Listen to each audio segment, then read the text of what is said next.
Assalamualaikum warahmatullahi wabarakatuh.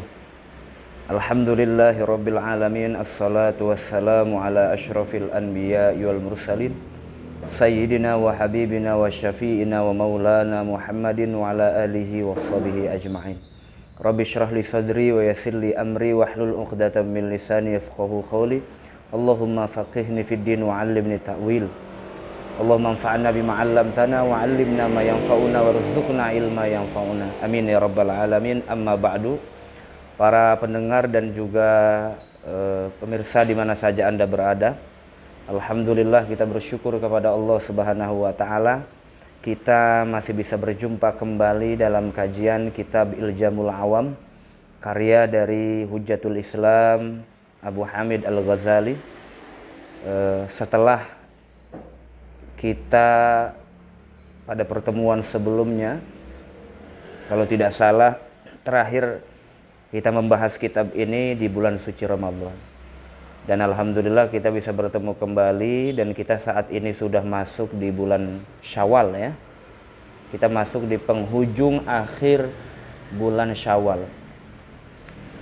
Tentunya kita bersyukur kepada Allah Subhanahu wa taala karena bisa menuntaskan ibadah Ramadan kita di tengah pandemi yang masih melanda negara kita ya, dan juga negara-negara yang lain. Tapi kita masih diberikan kesehatan oleh Allah sehingga bisa menuntaskan ibadah kita di bulan suci Ramadan, beribadah dengan sebagaimana biasa ya, dengan penuh khidmat khusyuk, dan kita sudah melewati itu semua. Tentunya kita berharap kepada Allah, mudah-mudahan ibadah Ramadan kita selama 1 bulan penuh, baik ibadah puasa dan juga qiyamnya di malam hari, senantiasa diterima oleh Allah Subhanahu wa taala dan dikabul oleh Allah Subhanahu wa taala. Dan mudah-mudahan kita dipertemukan kembali di bulan suci Ramadan di tahun-tahun yang akan datang. Amin ya rabbal alamin. Para pendengar sekalian, mari kita mulai kajian kitab Iljamul Awam ini dengan membaca Ummul Quran suratul Fatihah. Semoga apa yang menjadi hajat kita, maksud kita dijabah oleh Allah Subhanahu wa taala, dan juga kita senantiasa selalu diberikan perlindungan dan juga penjagaan oleh Allah Subhanahu wa taala. Bismillahirrahmanirrahim. Ila hadratin Nabil Mustafa Rasulillah sallallahu alaihi wasallam wa alihi washabihi wa azwajihi wa dzurriyyati wa ali baitil kiram. Wa ila jamil arbaatil khulafa'ir rasyidin al-mahdiyyin sayyidina Abi Bakrin wa Umar wa Utsman wa Ali wa ala baqiyati sahabati wa qurrabati Rasulillah ajma'in.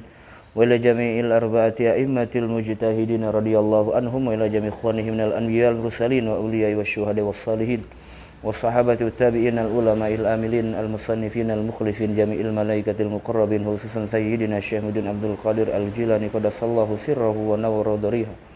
Wa ila hadrati khususan ila muallifi hadzal kitab al-imam hujjatil Islam Abi Hamid Al-Ghazali wa ila hadrati khususan ila Syekhil Imam Abil Hasan Asy-Syadzili wa ila hadrati khususan ila jami'i walidina ila jami'i asatizina wa asatizatina wa ila jami'i tullabina wa talibatina wa ila jami'il amwatil muslimin wal muslimat wal mu'minin lillahi lahum al-Fatihah. A'udzu billahi minasyaitonir rajim. Bismillahirrahmanirrahim. Alhamdulillahi rabbil alamin arrahmanir rahim maliki yaumiddin. Iyyaka na'budu wa iyyaka nasta'in ihdinas siratal mustaqim siratal ladzina an'amta 'alaihim ghairil maghdubi 'alaihim waladdallin. Rabbighfirli wa liwalidayya amin.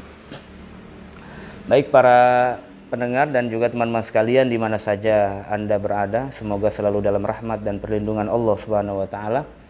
Pada pertemuan sebelumnya ketika kita membahas kitab ini di bulan bertepatan di bulan suci Ramadan ya, pertemuan sebelumnya itu kita membahas tentang wazifatul khamisah, al-wazifah al-khamisah, tugas atau pekerjaan ya bagi seorang awam ketika bertemu dan juga berhadapan dengan ayat-ayat Al-Quran dan hadis-hadis Nabi yang berbicara tentang Allah, tentang sifat-sifat Allah, atau yang sering sekali saya katakan ini masuk dalam klasifikasi ayat-ayat mutasyabihat.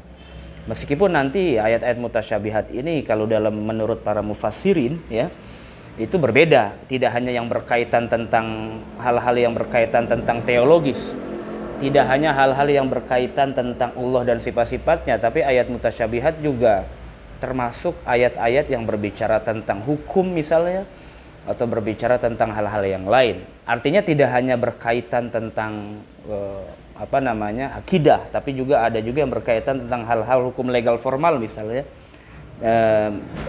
dan juga ayat-ayat yang berkaitan yang lain. Karena memang ayat Quran ini atau teks-teks dalam Al-Quran ini sangat komprehensif ya.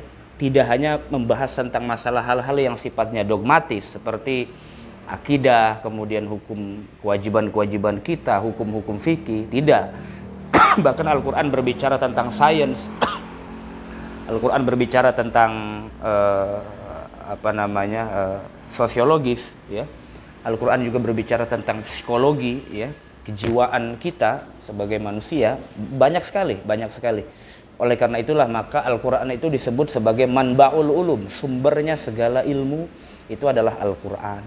Maka orang-orang dulu itu sebelum mereka belajar kitab-kitab klasik, ya, para ulama-ulama kita dulu itu mereka menghafal Quran dulu, ya. Barulah mereka belajar kitab-kitab kuning, ya, kitab-kitab gundul itu, karena akan lebih mudah ketika mereka sudah mampu dan juga sudah hafal ayat-ayat Al-Quran, ya, karena merupakan sumber dari segala ilmu dan juga sumber dan juga petunjuk bagi orang-orang yang beriman kepada Allah Subhanahu wa taala. Ya, nah, tugas yang kelima ini bagi orang awam, karena orang awam ini mempunyai keterbatasan di dalam memahami hal-hal yang bersifat teoritis. Karena kajian teologi itu banyak sekali, bahkan hampir memang semua kajian teologi, semua kajian kalam itu sifatnya teoritis ya. Maka ilmu kalam disebut ilmu yang sifatnya metodologis gitu ya. Ya karena banyak sekali nuansa rasional. Meskipun padanan daripada disiplin ilmu kalam ini nanti ada ilmu mantik ya, ilmu bagaimana cara kita beristidlal, berdalil di dalam hal-hal yang berkaitan tentang akidah. Begitu. Maka bertaklid dalam masalah akidah ini mukhtalafi, banyak diselisihkan oleh para ulama, apakah engkau itu beriman atau tidak.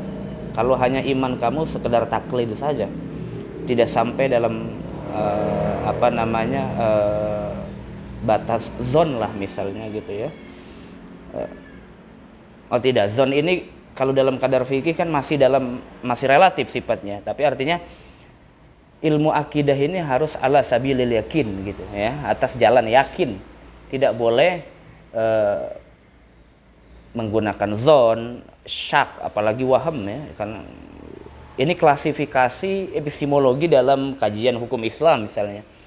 Tapi dalam fikih, dalam tauhid tidak seperti itu. Dalam tauhid itu harus betul-betul yakin karena merupakan aspek akidah. Akidah itu kan keyakinan, komitmen seseorang terhadap apa yang ia yakini. Nah, orang awam ini menurut Imam Ghazali harus punya sikap al-imsak anitasarruf fi alfazin waridah. Dia harus punya sikap menahan diri dari melakukan dari bergelut terhadap ayat-ayat atau lafad-lafad yang ada dalam Al-Qur'an yang berbicara tentang Allah dan sifat-sifatnya. Ya. Apalagi sampai meneliti lebih dalam. Ini jangan, kata Imam Al-Ghazali, jangan seperti ini. Orang-orang awam itu cukup beriman saja, tidak harus Anda itu meneliti lafadznya, kemudian mengotak-ngatik lafadznya dengan kemampuan dan latar belakang yang tidak mumpuni, sehingga nanti bukan sampai kepada pemahaman yang benar, malah nanti akan sampai kepada pemahaman yang salah. Ya. Ini yang mengkhawatirkan ya. Jadi cukup saja bagi orang awam itu ketika bertemu dengan ayat-ayat mutasyabihat itu ya cukup beriman saja, mengimani, dan tidak boleh mengotak-ngatik lafad-lafadnya atau mencoba untuk menginterpretasikannya, menafsirkan, mentakwilkan dan semacamnya. Ini bukan wazifatul awam, bukan tugasnya orang awam, tapi ini tugasnya para ulama. Ya, para ulama dan ar-rasikhuna fil ilm, para ulama yang keilmuannya melekat mendalam. Untuk itu kata Imam Ghazali, ini harus disadari betul bagi orang awam untuk tidak berbuat, mencoba untuk mentafsirkan, mentakwil ayat-ayat mutasyabihat dengan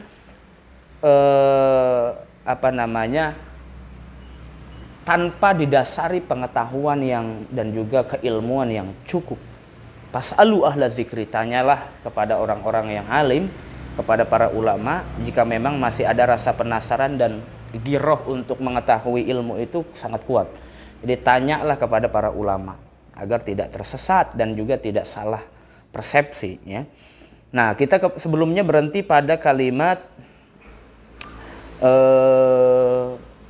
pembahasan yang pertama. Yang dimaksud Al-Ghazali itu at-tasarruf fi alfaz, mengotak-ngatik atau melakukan berbuat terhadap ayat-ayat mutasyabihat itu banyak. Bisa saja dengan mentafsirkan ayat, mentakwilkan ayat, mentasrif, merubah-rubah lafadznya, mentafri, ya, menspesifikasi, dicabang-cabangkan, wal jam'u atau diakur-akurkan, wa tafrik atau dibeda-bedakan, ini jangan, ya.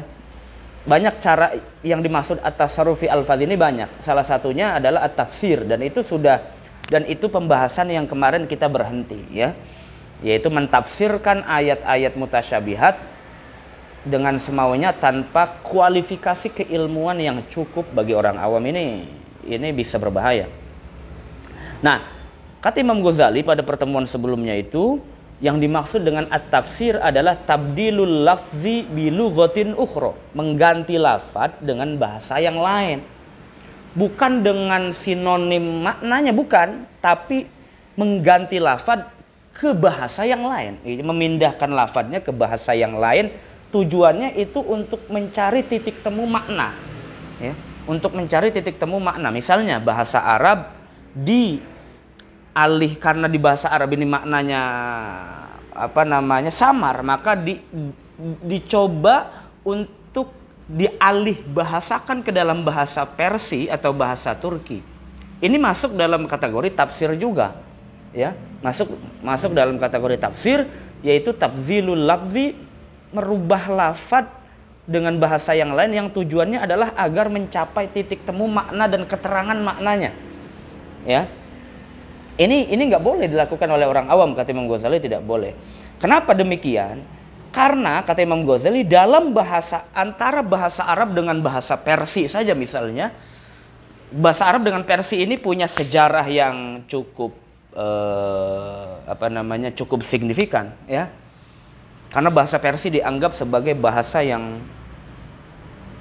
dalam sejarah peradaban manusia itu, ya, bisa dianggap bahasa yang lebih klasik, lebih lama ketimbang bahasa Arab, ya. Tapi kalau secara dogmatis, kita tahu kalau bahasa Arab itu bahasa dari Allah langsung. Kita nggak berbicara tentang dogma, ya, tentang dogma, tentang ajaran, tentang akidah, tentang paham, tidak. Kita bicara tentang aspek historisnya dalam peradaban manusia, bahwa bahasa Persia itu lebih klasik, lebih dulu daripada bahasa Arab, ya. Maka kata Imam Ghazali, jangan heran kalau banyak bahasa Arab itu menyerap dari bahasa Persia. Gitu. Bahkan bahasa Persia dianggap sebagai bahasa yang lebih kuno dari bahasa Sanskerta, ya. Bahasa Sanskerta. Ada satu pendapat yang mengatakan bahwa bahasa Persia ini perkembangannya itu melalui 3 tahap. Yang pertama adalah bahasa Persia kuno.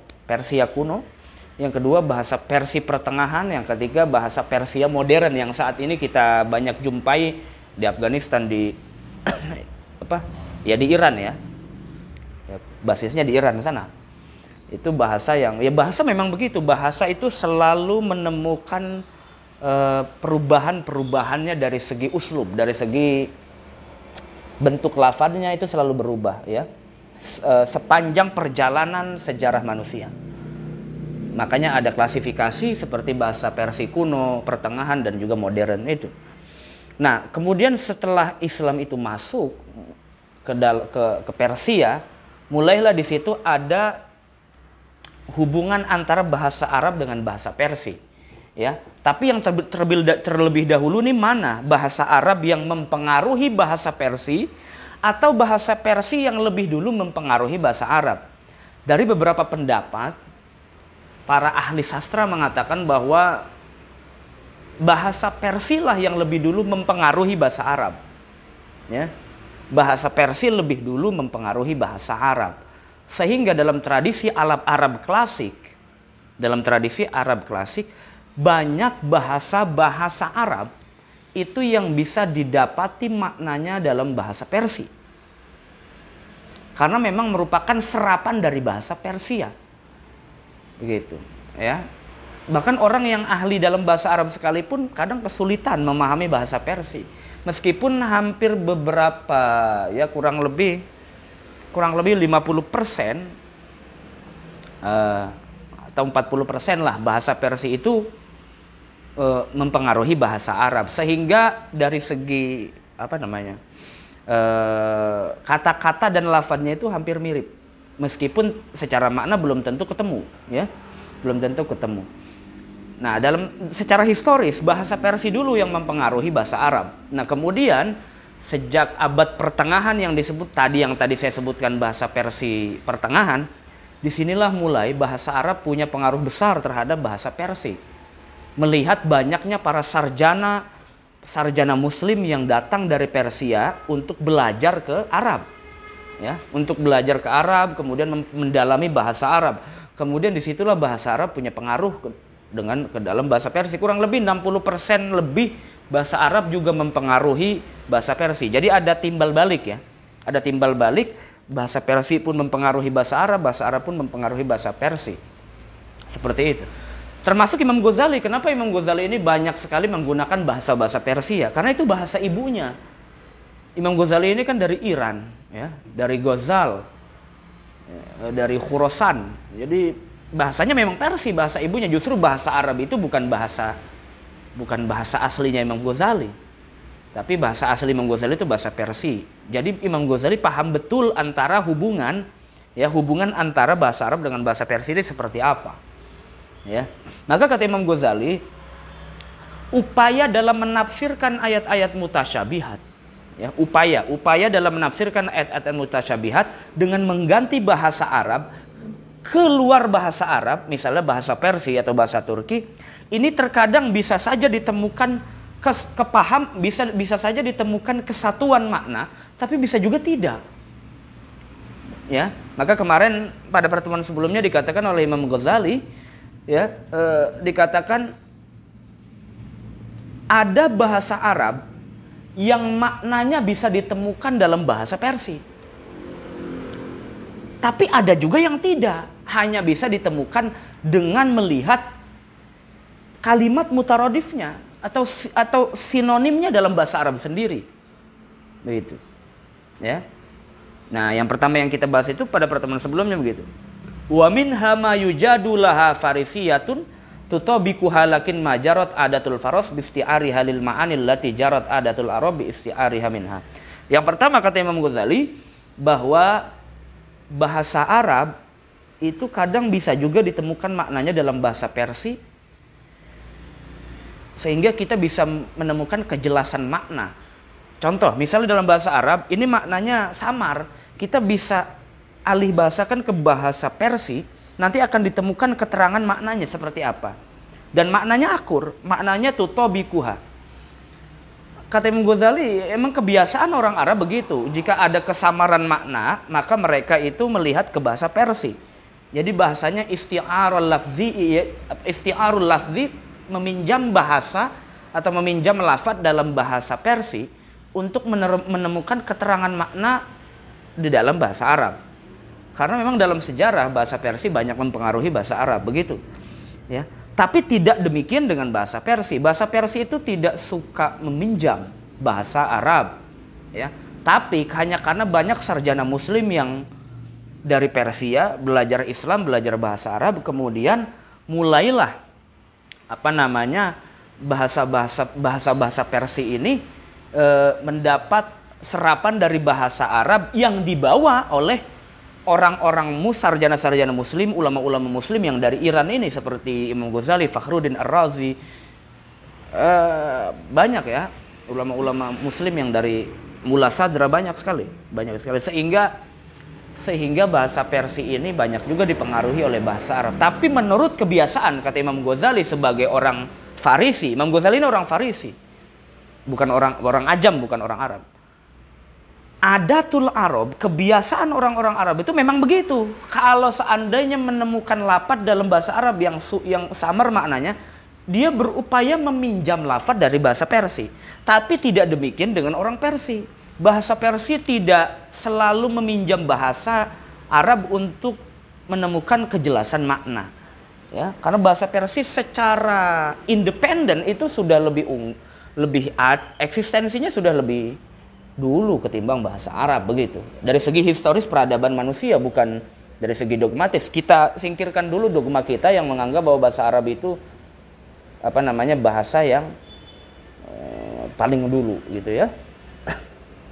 Ini jika kita lihat dalam perspektif sejarah peradaban manusia. Nah, sekarang yang akan kita bahas adalah wa minha ma yakunu mushtarikan. Ya, bismillahirrahmanirrahim. Qala al-muallif rahimahullah ta'ala wa nafa'ana bihi wa bi ulumi fid dharain. Amin. Wa minha ma yakunu mushtarikan fil arabiyyah wa la yakunu fil ajamiyyah kadzalik. Begitu. Bahasa Arab itu ada yang bisa kita temukan maknanya dalam bahasa Arab juga dalam bahasa Persia. Jadi sinonimnya bisa kita temukan dalam bahasa Arab, bisa juga dalam bahasa Persia. Bahasa Arab ini sebetulnya kaya sekali dengan kalimat-kalimat mustarok, ya, kalimat istirok. Sinonimnya tuh banyak sekali atau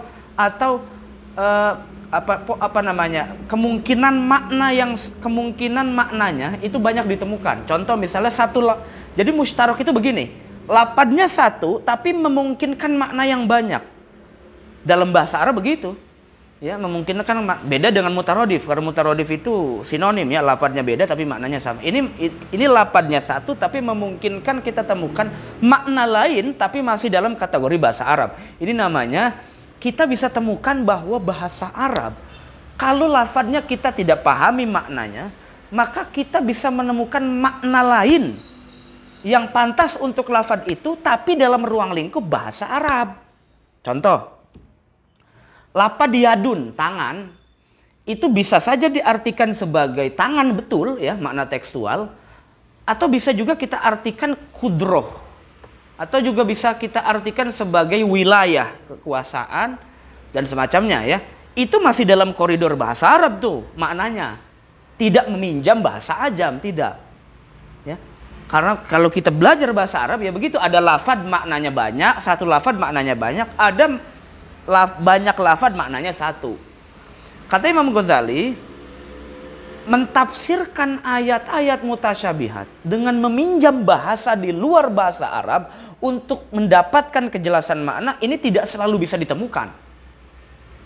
Apalagi orang awam yang mencoba hal demikian bukan merupakan ahli bahasa, bukan merupakan sastrawan, bukan orang yang merupakan bergelut dalam bidang humaniora.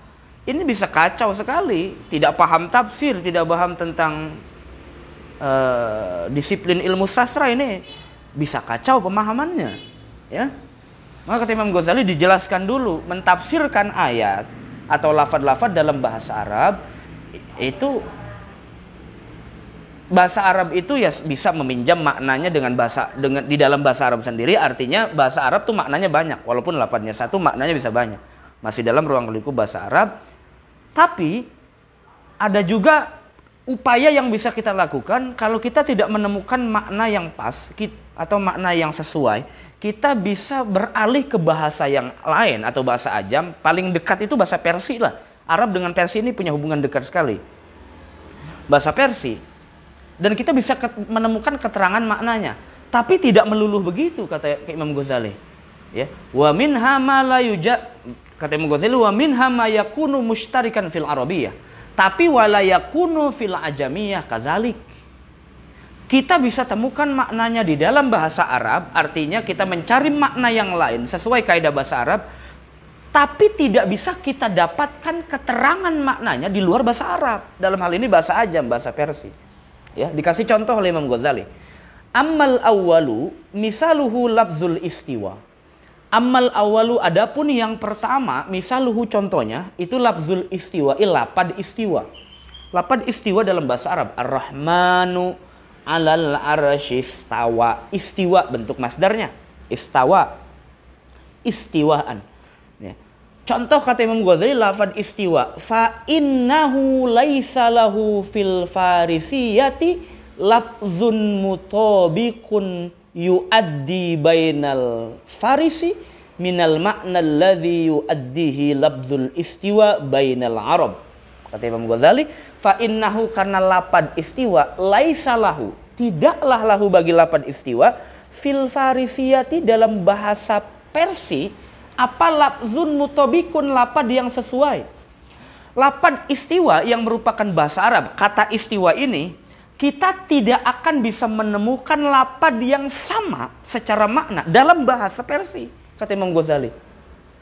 Dalam bahasa Persi, sehingga terjadi hubungan relasi antara bahasa Arab dengan bahasa Persi dari segi lapad dan maknanya.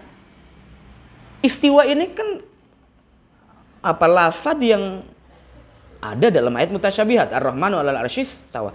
Kata istiwa ini kita hanya bisa maknakan dengan istirakul makna dalam bahasa Arab, dengan kemungkinan banyak makna dalam bahasa Arab, tapi kita tidak akan bisa menemukan lapad istiwa di luar bahasa Arab. Dalam hal ini bahasa Persi, kita menemukan lafad yang lafadnya mempunyai makna sama dengan makna istiwa. Ini nggak ketemu, kata Imam Ghazali, nggak ketemu ya. Oleh karena itu Imam Ghazali mengatakan lafzun mutabikun yuaddi bainal farisi minal makna allazi yuaddihi lafzul istiwa bainal arab.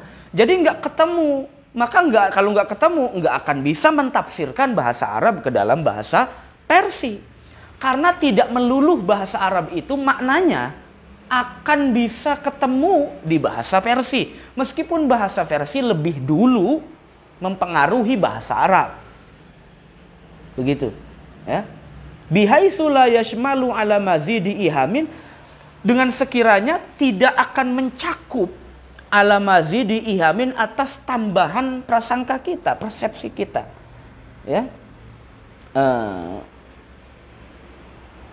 Tujuannya kan begini, kita ini meminjam makna, isti'arul lafzi, bukan meminjam makna, meminjam lafad. Isti'arul lafzi, kita meminjam lafad ke lafad lain, maksudnya bahasa yang lain kita pinjam, tujuannya kan untuk menemukan keterangan maknanya,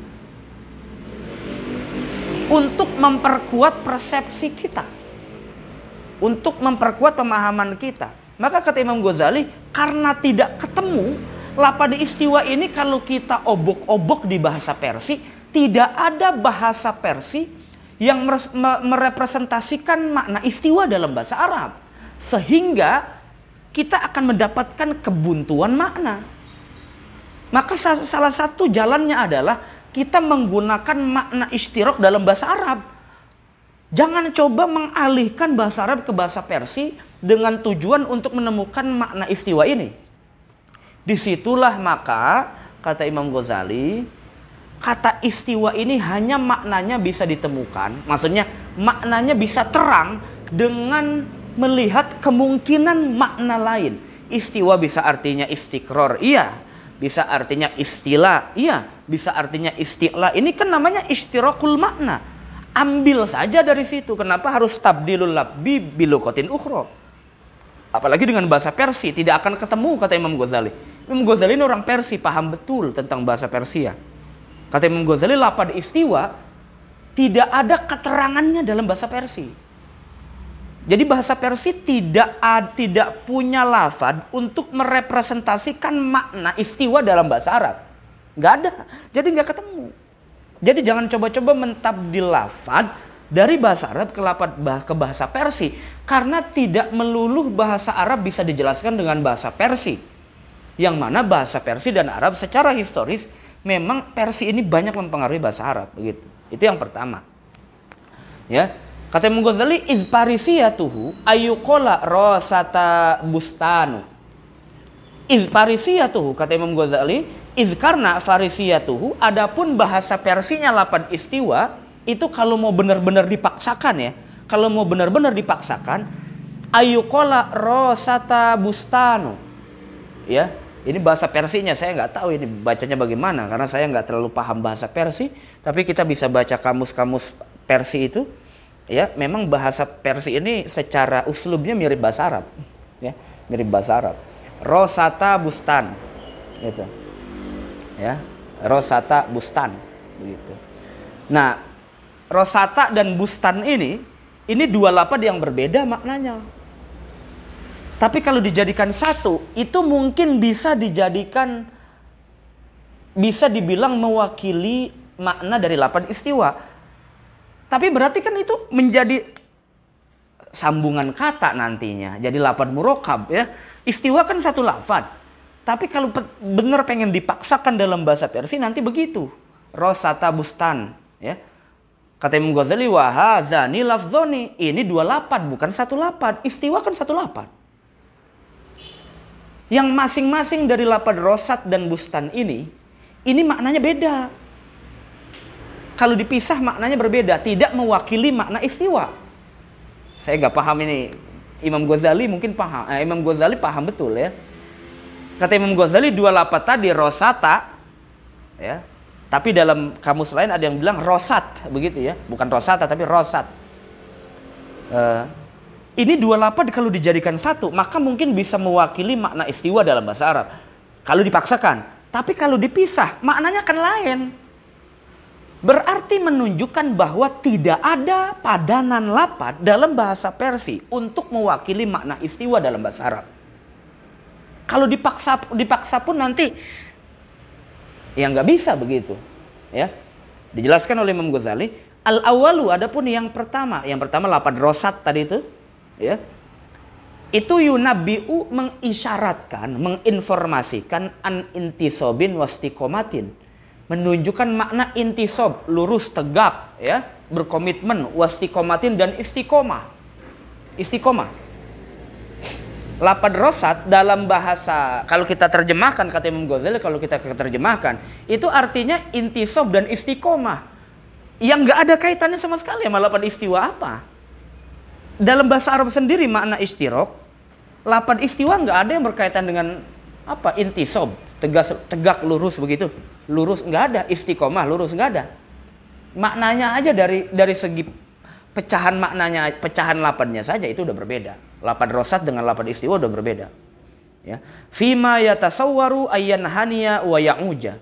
Fima pada perkara yatasawwaru yang tergambarkan apa ayyan haniya, sesuatu yang apa namanya membungkuk gitu ya. Ayyan haniya itu membungkuk, wa ya'uja dan yang sesuatu yang lengkung.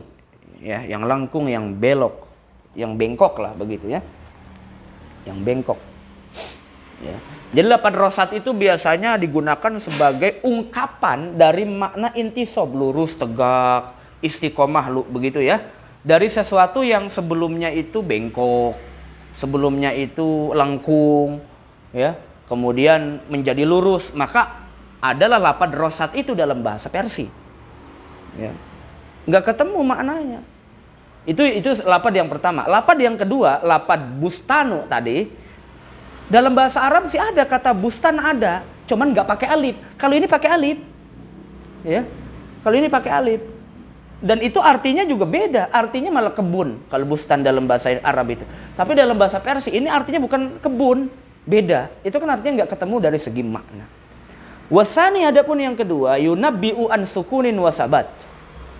Lapad yang kedua, lapad bustan tadi itu yunabbi'u menginformasikan, memberitakan ansukunin wasabatin dari makna sukun, tetap, sukun itu diam artinya, wasabatin dan tetap.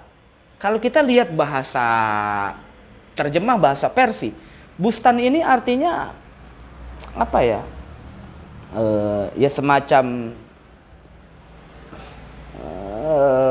sejarah gitu ya, peninggalan kuno begitu. Sesuatu yang dilestarikan ya. Ya kuno, kodim. Kalau kita lihat di ahli bahasa kan kata bustan itu artinya kodim, kuno. Yang nggak ada kaitannya malah pada istiwa apa. Istiwa nggak ada makna istiroknya dalam bahasa Arab artinya kuno. Nggak ada itu. Ya. Fima yatasawwaru ayataharroka wa yattoriba. Ya. menggambarkan sesuatu yang tahya taharok, yang terus bergerak dan terus ittirob, ya, beralih begitu.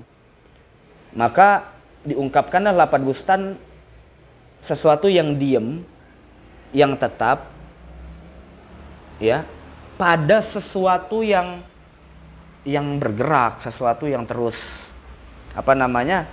berubah, ya. Nah, itu ungkapan dari lapad bustan dalam bahasa Persia untuk mengungkapkan makna begitu, makna sabat wa sukun. Maknanya nggak sama dengan makna istiwa. Wa isy'aruhu bihazihil ma'ani wa isyaratuhu ilaiha fil ajamiyah azhar min isy'ari lafzil istiwa wa isyaratihi ilaiha.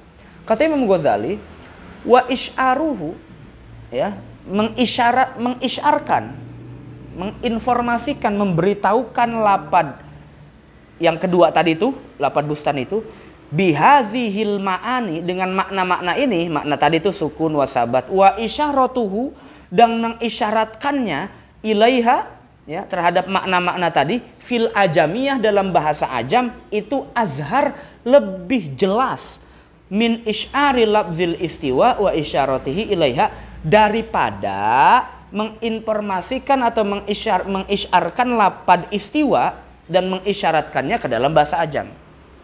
Kata Imam Ghazali, beginilah makna gampangnya begini, ya, menemukan makna bahasa tadi itu, ya, rosata bustan tadi, dua lapad dalam bahasa Persia tadi, menemukannya di bahasa ajam itu lebih mudah ketimbang menemukannya di bahasa Arab, karena nggak ketemu, kata Imam Ghazali, ya. Itu lebih azhar, lebih jelas, lebih real. Kita pengen tahu bahasa Persinya, misalnya rosata dengan bustan ini, kita alih bahasakan ke bahasa mana? Indonesia. Itu lebih jelas malah. Kita alih bahasakan ke bahasa apa? Inggris, lebih jelas. Ketimbang kata rosata bustan ini, kita alih bahasakan ke bahasa Arab. Kagak jelas. Kata Imam Ghazali, nggak ketemu maknanya. Nggak ketemu makna untuk merepresentasikan lapad bahasa Persia ini. Maka dari itu, lapad istiwa yang merupakan salah satu lapad dari ayat mutasyabihat tidak bisa ditafsirkan ke dalam bahasa Persia. Tidak bisa. Karena tidak akan menemukan makna yang pas untuk kata istiwa.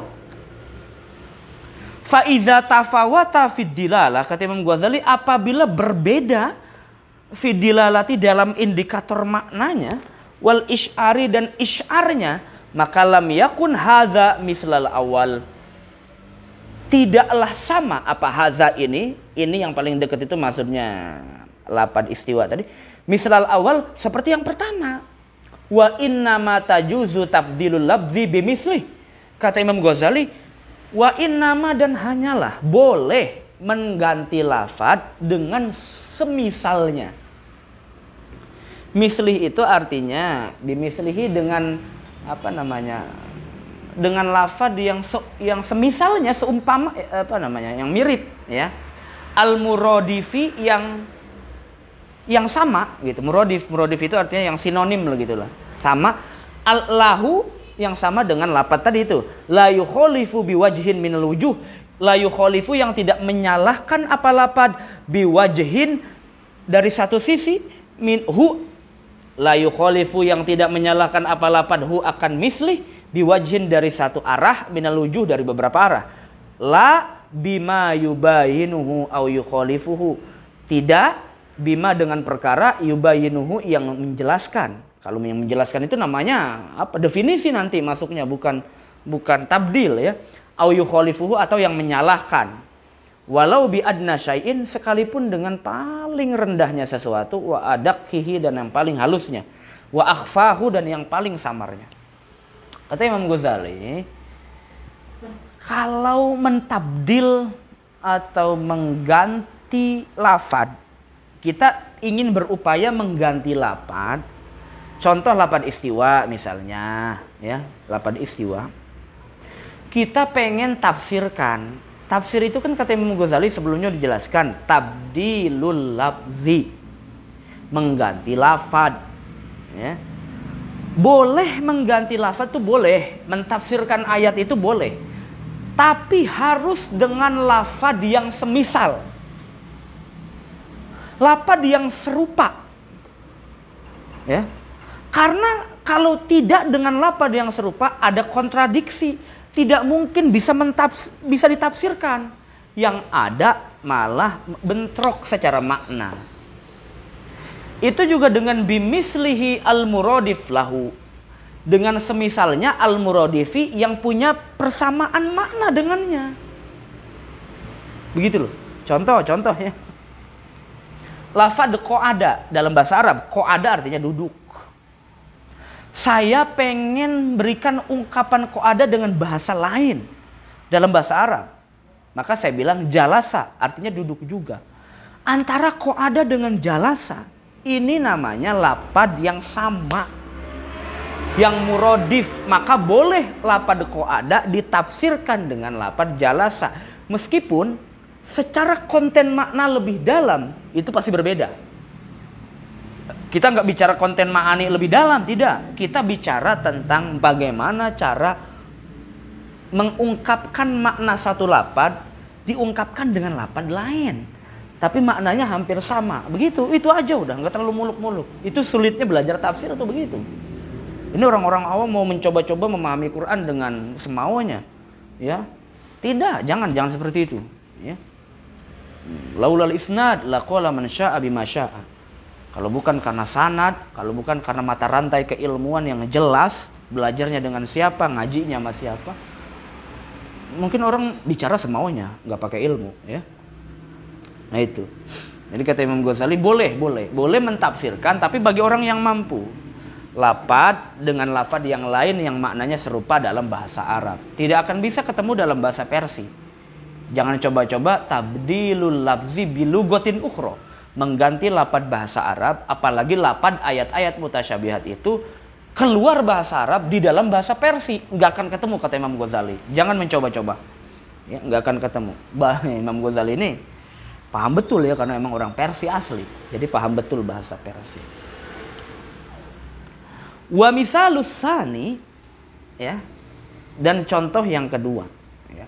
Ini contohnya ada 3 ya. Misalus sani, misalus salis, hanya untuk menerangkan tentang tafsir saja. Imam Ghazali sampai sebanyak ini kan menunjukkan orang cerdas berarti, ya. Tapi kita berhenti di situ dulu teman-teman, ya, para pemirsa. Contoh yang kedua insya Allah nanti akan kita sambung di pertemuan selanjutnya, masih membahas tentang diskursus tafsir, ya, mentafsirkan ayat-ayat mutasyabihat itu. Tapi orang awam yang mentafsirkan ini kan jadi problematis, mengundang bencana malah, ya, mengundang fitnah. Maka kata Imam Ghazali, al-imsak anit tasarruf fi alfazin waridah. Jadi menahan diri dari mencoba ngotak-ngatik lafadz-lafadz ayat mutasyabihat itu. Salah satunya adalah mentafsirkan. Imam Ghazali ini lagi menjelaskan tafsirannya dulu, tapi banyak sekali ya penjelasannya ini. Ini sebetulnya memberitahukan kepada kita bahwa Imam Ghazali ini paham betul tentang tafsir.